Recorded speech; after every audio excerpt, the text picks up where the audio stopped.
Kementerian Pertahanan Rusia baru saja merilis sebuah video yang menunjukkan detik-detik awak penerbangan Angkatan Darat Rusia yang terus melumpuhkan pertahanan Ukraina di perbatasan wilayah Kursk. Rekamannya diunggah di akun Telegram @moderasia pada Jumat 6 September 2024.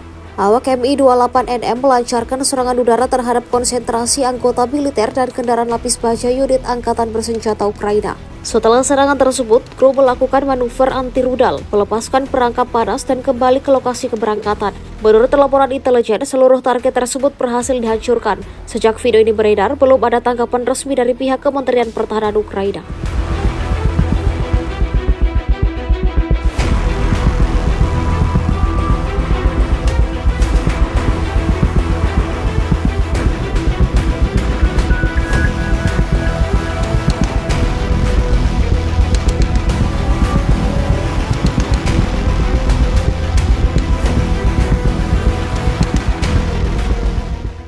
Download Tribun X sekarang, menghadirkan lokal menjadi Indonesia.